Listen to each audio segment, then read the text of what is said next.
Hi guys, வாங்க இன்றைக்கி prawn gravy எப்படி பண்ணுறதுன்னு பார்க்கலாம்.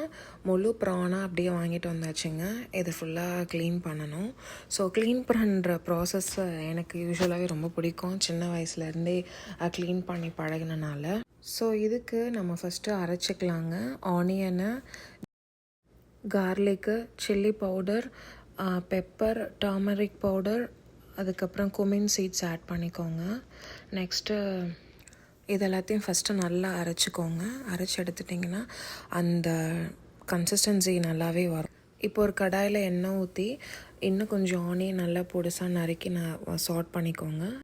நெக்ஸ்ட்டு பூண்டு, க்ரீன் சில்லிஸ், டொமேட்டோஸ் போட்டு நல்லா சாட் பண்ணிவிட்டு இப்போ அந்த நம்ம அரைச்சி வச்சுருக்க பேஸ்ட்டை ஃபுல்லாக ஊற்றி நல்லா சாட் பண்ணி கொதிக்க விட்டுருங்க. ஃபுல்லாக கொதிச்சதுக்கப்புறமா கரம் மசாலா ஒரு 1 ஸ்பூன் இல்லை 1.5 ஸ்பூன் ஆட் பண்ணிவிட்டு நெக்ஸ்ட்டு பெப்பர் ஆட் பண்ணிடுங்க. பெப்பர் பவுடர் ஆட் பண்ணுங்கள். நல்லா ஆட் பண்ணி கொஞ்சம் கொதிக்க விட்டுட்டு அதுக்கப்புறம் கழுவி வச்ச ப்ரான்ஸ் எல்லாத்தையுமே நீங்கள் அதில் ஆட் பண்ணி இதை ஃபுல்லாக கொதிக்க விட்டு இறக்கி வச்சிங்கன்னா திக்கான ப்ரான் கிரேவி ரெடி. ஸோ இதை சப்பாத்தி ரைஸ் கூட வச்சு சர்வ் பண்ணி சாப்பிட்டு பாருங்கள். பாய். ஹாய் காய்ஸ், வாங்க இன்றைக்கி ப்ரான் கிரேவி எப்படி பண்ணுறதுன்னு பார்க்கலாம். முழு ப்ரானாக அப்படியே வாங்கிட்டு வந்தாச்சுங்க. இது ஃபுல்லாக க்ளீன் பண்ணணும். ஸோ க்ளீன் பண்ணுற ப்ராசஸ் எனக்கு யூஸ்வலாகவே ரொம்ப பிடிக்கும். சின்ன வயசுலேருந்தே க்ளீன் பண்ணி பழகினனால. ஸோ இதுக்கு நம்ம ஃபஸ்ட்டு அரைச்சிக்கலாங்க.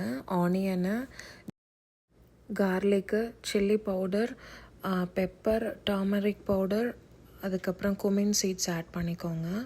நெக்ஸ்ட்டு இது எல்லாத்தையும் ஃபஸ்ட்டு நல்லா அரைச்சிக்கோங்க. அரைச்சி எடுத்துட்டிங்கன்னா அந்த கன்சிஸ்டன்சி நல்லாவே வரும். இப்போ ஒரு கடாயில் எண்ணெய் ஊற்றி இன்னும் கொஞ்சம் ஆனியன் நல்லா பொடிசாக நறுக்கி சாட் பண்ணிக்கோங்க.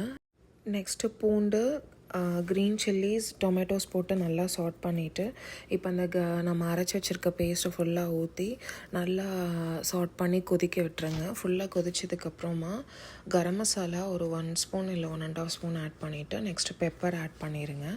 பெப்பர் பவுடர் ஆட் பண்ணுங்கள். நல்லா ஆட் பண்ணி கொஞ்சம் கொதிக்க விட்டுட்டு அதுக்கப்புறம் கழுவி வச்ச ப்ரான்ஸ் எல்லாத்தையுமே நீங்கள் அதில் ஆட் பண்ணி இதை ஃபுல்லாக கொதிக்க விட்டு இறக்கி வச்சிங்கன்னா திக்கான ப்ரான் கிரேவி ரெடி. ஸோ இதை சப்பாத்தி ரைஸ் கூட வச்சு சர்வ் பண்ணி சாப்பிட்டு பாருங்கள். பாய்.